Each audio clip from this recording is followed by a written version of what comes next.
নমস্কার। আজকে প্রাইমারিতে যে 2232 জন নিয়োগ পাবে নতুন করে চলতি 11,765 শূন্য পদের নিয়োগে, তার কিন্তু অফিসিয়াল এক্সপেক্টেড কাট অফ কিন্তু আমি ভিডিওতে ডিসকাস করব।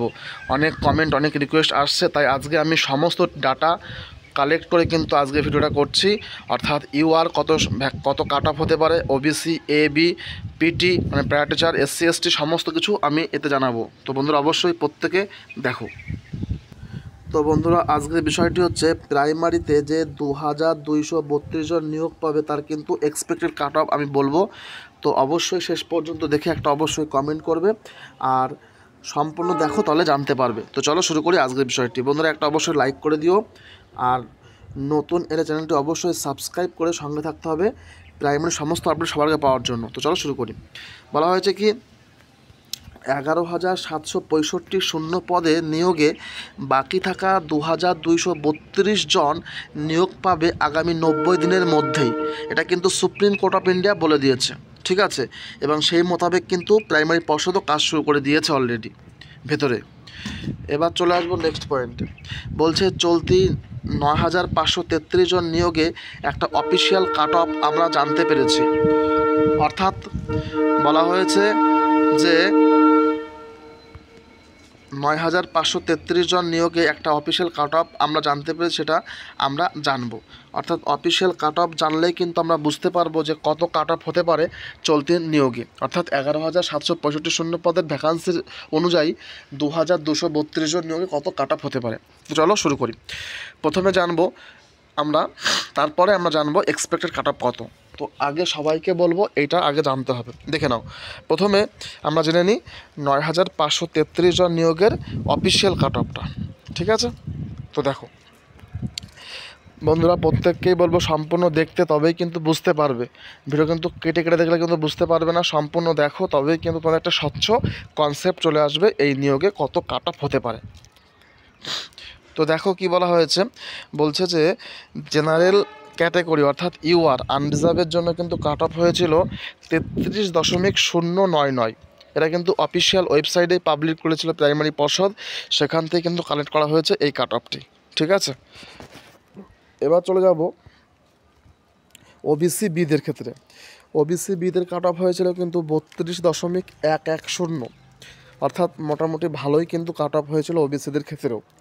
আর ওবিসি এ হয়েছে 30.731, অর্থাৎ 30.731 কিন্তু কাট অফ গেছিলো ওবিসি এদের, ঠিক আছে। এবার চলে আসবো আমরা প্যারাটিচারের ক্ষেত্রে, পিটি 29.030। এগুলো কিন্তু অফিসিয়াল কাট অফ বন্ধু, তোমরা অবশ্যই দেখতে পারো আমার কাছে। যদি তোমাদের ইচ্ছা হয় অবশ্যই আমাদের ডেসক্রিপশন বক্সে হোয়াটসঅ্যাপ গ্রুপে জয়েন হতে হবে। অলরেডি কিন্তু আমরা একটা গ্রুপ বানিয়েও ফেলেছি, তোমরা জয়েন, সেখানে কিন্তু সমস্ত ডাটা, অফিসিয়াল পিডিএফ এবং আরও অথেন্টিক নিউজ কিন্তু তোমরা পেতে পারো। অবশ্যই জয়েন হয়ে যাও আমাদের সঙ্গে। আর পারলে নম্বরটি নোট করতে পারো 9396875009 নাম্বারে আরও অধিক জানতে। চলো দেখে নি। তারপরে কি বলা হচ্ছে যে এসসি অর্থাৎ শিডিউল কাস্টের জন্য কাট অফ কত গেছিলো না 27.402। এসসিদের কাট অফটা অনেকটাই লো গেছিলো। এবার চলে আসবো এসটি, অর্থাৎ এসটি কিন্তু অনেকেরই চাকরি হয়ে গেছে প্রায়। তো 24.546 কিন্তু কাট অফ নেমেছিল। এটা হচ্ছে আমাদের অফিসিয়াল কাট অফ না 9,533 শূন্য পদ নিয়োগে। তো সেই মোতাবেক কিন্তু কাট অফটা এক হবে না, এটা চেঞ্জেস হবে। কেন হবে আমি পুরো এখানে ডিসকাস করব। কি বলা হয়েছে এবার দেখা যাক 2,232 জন নিয়োগের এক্সপেক্টেড কাট অফ। এটা আমরা এখন আমাদের মূল বিষয়তে আমরা প্রবেশ করছি। দেখো, এবং কিছু বেসিক ডাটা কিন্তু আমাদের অবশ্যই জানতে হবে। সেটা কি না, কতজন ক্যান্ডিডেট পরীক্ষায় অ্যাপিয়ার করছে এবং কতজন শূন্যপদ রয়েছে, এই বিষয়টা কিন্তু আমরা এখানে তুলে ধরবো। এই বিষয়টা জানতে হবে বন্ধুরা, অবশ্যই প্রত্যেককেই বলবো, নহলে তোমরা কিন্তু কাট অফটা নিজেরা বুঝতে পারবে না, ঠিক আছে। দেখো ডাটা কি, এখানে আমরা জানি যে মোট 20-22 ডিএলএড প্রার্থী রয়েছে, টোটাল 2,842টা। অর্থাৎ প্রাইমারি রিক্রুটমেন্টে 2020-22 ডিএলএড ব্যাচ রয়েছে 2,842টি, এবং মোট এনআইওএস ডিএলএড প্রার্থী আছে টোটাল 1274 জন। তো বন্ধুরা অনেকেই বলবে স্যার এই কোথায় পেলেন আপনি এইগুলো? অবশ্যই এইগুলো কিন্তু একটা ডাটা রয়েছে এবং আমাদের কাছে এই যে 1842 জনের যে পিডিএফ মানে লিস্ট 2022-এর এনআইওএসের যে প্রার্থী 1274 যে লিস্ট, এই সবই কিন্তু তোমরা পাবে। তার জন্য কিন্তু অবশ্যই বন্ধুরা আমাদের সঙ্গে যুক্ত হতে হবে। আরও তথ্যের জন্য হোয়াটসঅ্যাপ গ্রুপ আছে, তোমরা জয়েন হতে পারো এবং ডেসক্রিপশন বক্সে যে গ্রুপটা আছে সেখানে জয়েন হবে। আরও অধিক জানতে আমাদের সঙ্গে যোগাযোগ করবে এই নম্বরে 93396875 নাম্বারে হোয়াটসঅ্যাপে যোগাযোগ করে তোমরা কিন্তু অবশ্যই আমাদের ভেরিফাই গ্রুপে জয়েন হও। সেখান থেকে তোমরা তথ্য কালেক্ট করতে পারো, ঠিক আছে? অথেন্টিক তথ্য পাবে। চলো তারপর দেখে নিই মূল বিষয়টি। এবার প্রশ্ন হলো তাহলে মোট চাকরি প্রার্থীর সংখ্যা কত হচ্ছে না 1842 2022 আর 1274 হচ্ছে কেন এনআইওএস ডিএলএড। তাহলে টোটাল হচ্ছে কত না 4116। এবার তোমরা বুঝতে পারছো যে মোট চাকরি প্রার্থীর সংখ্যা রয়েছে প্রায় 4116টা টোটাল। আর প্রাইমারি পর্ষদের হাতে শূন্যপদ রয়েছে কত না 2232টা।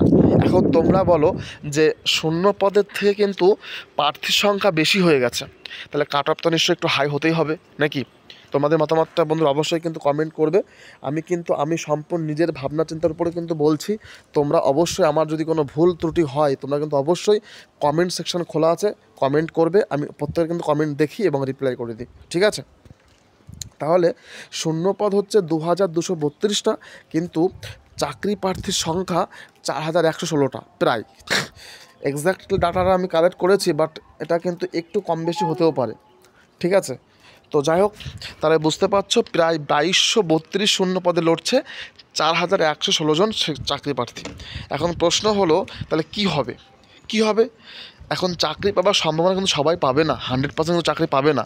এটা কিন্তু আমি তোমাদেরকে বলছি, কারণ এটা অফিসিয়াল ডাটা অনুযায়ী আমরা কথা বলছি, ঠিক আছে? যেখানে চাকরি পাবে কিন্তু 54%, অর্থাৎ চাকরি পাওয়ার সম্ভাবনা থাকছে 54 জনের, অর্থাৎ 100 জন চাকরি প্রার্থীর মধ্যে চাকরি পাবে শুধুমাত্র 54 জন, ঠিক আছে?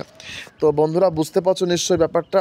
এটা আরও এই তথ্যগুলো পেতে যে কীভাবে সেটা হলো, কীভাবে এটা হলো জানতে বন্ধুরা অবশ্যই কিন্তু আমাদের ভেরিফাইড যে গ্রুপ রয়েছে তোমরা কিন্তু অবশ্যই সেখানে জয়েন হতে পারো, ঠিক আছে? ভেরিফাইড আমাদের গ্রুপ রয়েছে, তো সেখানে জয়েন হয়ে তোমরা কিন্তু সমস্ত তথ্য পেতে পারো এবং যে সমস্ত লিস্টগুলো বলো, পিডিএফগুলো বলো বা অথেন্টিক নিউজ অবশ্যই সেখানে পাবে। তাই আমি চাইছি সমস্ত চাকরি প্রার্থী একতাবদ্ধ হয়ে থাকো এবং অথেন্টিক তথ্য আমাদের মধ্যেই পাও, ঠিক আছে? তো চলো এবার দেখে নাও নেক্সট পয়েন্ট। এবার কী বলা হয়েছে, এবার সবচেয়ে গুরুত্বপূর্ণ তথ্য আমি দেবো যে প্রাইমারি পর্ষদ 2232 প্যানেল তৈরি করবে কিন্তু শুধুমাত্র মেধার ভিত্তিতে। হ্যাঁ বন্ধুরা, এটা কিন্তু আমি আগেও বলেছি, এখনও বলছি, প্রাইমারি পর্ষদ প্যানেল তৈরি করবে শুধুমাত্র মেধার ভিত্তিতে, অর্থাৎ বেসড অন মেরিট অনুযায়ী। কারণ যদি এই প্যানেল থেকে যদি কোনো একটা যোগ্য, একটা সঠিক উচ্চ মেধাসম্পন্ন চাকরি প্রার্থী বাদ যায়, তাহলে কিন্তু আবারও এই প্যানেলে মামলা হবে সুপ্রিম কোর্ট অফ ইন্ডিয়াতে, তখন কিন্তু প্রাইমারি পর্ষদ আবারও ঝুলবে এই কেসটা নিয়ে। অতএব আমি যেটা মনে করছি, প্রাইমারি পর্ষদ কখনো চাইবে না আবারও আইন মোতাবেক কাজ করবে, তারা চাইবে না আবারও নতুন মামলা জড়িয়ে পড়ুক, ঠিক আছে? তো যেটা আমার ব্যক্তিগত মতামত।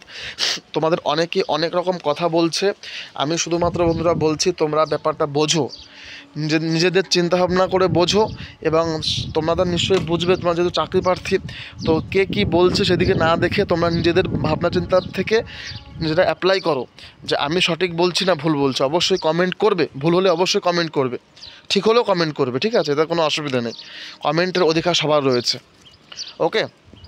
এবার চলে আসবো নেক্সট পয়েন্টে, যে কোনো রকম পিটিশন বা নন পিটিশনের ভিত্তিতে নয়। আবারও বলছি, অনেক কিন্তু হোয়াটসঅ্যাপ বা বিভিন্ন রকম চ্যানেলে কিন্তু গ্রুপ তৈরি হয়ে গেছে, অনেকে অনেক রকম কথা বলছে, কেউ এর বদনাম করছে, কেউ এর সুনাম করছে, এইভাবে কিন্তু চলছে। কিন্তু আমি যেটা মনে করছি বন্ধুরা, আজকের থেকে নয়, প্রায় 2 বছর ধরে তোমাদের কিন্তু আমি প্রাইমারির অনলাইন ক্লাস বলো, পিডিএফ নোটস বলো, ইন্টারভিউ ক্লাস সব কিন্তু আমি তোমাদের কিন্তু প্রোভাইড করেছি অলরেডি। এটা বলতে বাধা নেই যে প্রাইমারি কিন্তু আগামী দিনে প্রায় 426 জন কিন্তু আমার কাছে চাকরি পেয়েছে এবছর, ঠিক আছে? তো এবছর না 24 সালে 2024 সালে চাকরি পেয়েছে প্রায় 426 জন, ঠিক আছে, আমাদের কাছে ক্লাস করে। তো যাই হোক, আমরা কিন্তু প্রাইমারি অথেন্টিক নিউজগুলো কালেক্ট করি এবং তোমাদেরকে প্রোভাইড করি আমাদের ভিডিওর মাধ্যমে। তো বন্ধুরা, এটাই বলবো যে কোনো রকম পিটিশন বা নন পিটিশনের ভিত্তিতে নয়, শুধুমাত্র মেধার ভিত্তিতে কিন্তু এই নিয়োগটা পাবে প্রতিটা চাকরি প্রার্থী। তো বন্ধুরা, এই তথ্যটা যদি তোমাদের সঠিক বলে মনে হয়, অবশ্যই আমাদের কিন্তু একটা গ্রুপ রয়েছে, তোমরা জয়েন হতে পারো। ডেসক্রিপশন বক্সে আমরা লিঙ্ক দেবো, সেখানে তোমরা জয়েন হবে এবং সমস্ত রকম ডাটা, তথ্য, পিডিএফ ওখানেই পাবে। অথেন্টিক নিউজ, কবে কি নিয়োগপত্র পাবে, কবে অফিসিয়াল ডাটা আসছে, আমরা জানিয়ে দেবো। ঠিক আছে বন্ধুরা, তো আশা করি প্রত্যেকে বুঝতে পারছো। চলো দেখে নেবো নেক্সট পয়েন্টে। এবার হবে প্রশ্নটা যে আমাদের যে মেন বিষয়, সেটা হচ্ছে কেন 2232 জনের শূন্য পদে নিয়োগের এক্সপেক্টেড কাট অফ। এক্সপেক্টেড কেন? যেহেতু অফিসিয়াল পাবলিশ হয়নি, তাই আমরা এক্সপেক্টেড বলতে পারি। ঠিক আছে, দেখে নাও। বলছে জেনারেল কাট অফ হবে কত না 35.250। এটা কিন্তু এক্সপেক্টেড, এটা কিন্তু অনেকটা হাই হয়ে গেল 9533 শূন্যপদ থেকে। অবশ্যই হবে, দেখে মিলিয়ে নেবে তোমরা। ঠিক আছে, এবার আসবে ওবিসি বি 34.125। অর্থাৎ ওবিসিদের কিন্তু কাট অফটা আগের তুলনায় একটু বাড়বে, যেহেতু শূন্যপদ কম। ঠিক আছে, তার জন্য কিন্তু কাট অফটা অবশ্যই একটু বেড়ে যাবে। এবার চলে আসবো নেক্সট পয়েন্টে, ওবিসি এ 32.333। এবার দেখে নাও, প্যারাটিচারদের আসবে 31.667। আর কি আছে, এসসি অর্থাৎ শিডিউল কাস্টদের হবে কত না 29.125, এসসিদের শিডিউল কাস্ট। এবার আসবে কি, এসটিদের আসবে 26.333। এসটিদেরও কিন্তু একটু হাই হবে, কারণ শূন্যপদ যেহেতু কম রয়েছে এবং এসটি ক্যান্ডিডেট খুব কম, তা সত্ত্বেও একটা কাট অফ হবে, সেটা আমরা দেখতে পাচ্ছি। ঠিক আছে বন্ধুরা, এবার চলে আসবো, এটা হচ্ছে সবার আমি তোমাদের কাট অফ দিলাম, তো নিশ্চয়ই বুঝতে পারছো বন্ধুরা। এবার চলে আসবো যে আগামী সপ্তাহে, অর্থাৎ প্রাইমারি পর্ষদ অফিসিয়াল সাইডে অফিসিয়াল নোটিশ প্রকাশ করবে নিয়োগ সংক্রান্ত বিষয়ে। তো এটা হচ্ছে আমরা তথ্য পেয়েছি। তো তোমাদের মতামত, তোমাদের মতে কাট অফ কত হতে পারে তা কিন্তু কমেন্টে অবশ্যই জানাবে। আমি প্রত্যেক কমেন্ট দেখে নেব বন্ধুরা। আর সঙ্গে থেকেও আরও আপডেট পেতে ধন্যবাদ। আর সবচেয়ে গুরুত্বপূর্ণ তথ্য এটাই যে আমাদের কিন্তু হোয়াটসঅ্যাপ গ্রুপ আছে, তোমরা কিন্তু সেখানে জয়েন হয়ে যাও সমস্ত তথ্যের জন্য, অ্যাডভান্স লিস্ট পাওয়ার জন্য। তো থ্যাংকস ফর ওয়াচিং, সঙ্গে থেকো। এবং আরেকটা কথা তোমাদের বলে দেবো, সেটা হলো যে তোমরা কিন্তু এই ভিডিওর মাধ্যমে পুরো কনসেপ্ট ক্লিয়ার হলো।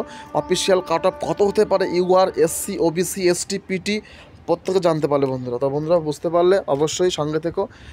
আর আশা করি আমাদের এই চ্যানেলের মাধ্যমে তোমরা অবশ্যই হেল্প হবে, তোমরা কিন্তু অবশ্যই সুযোগ পাবে আগামী দিন রিক্রুটমেন্টে।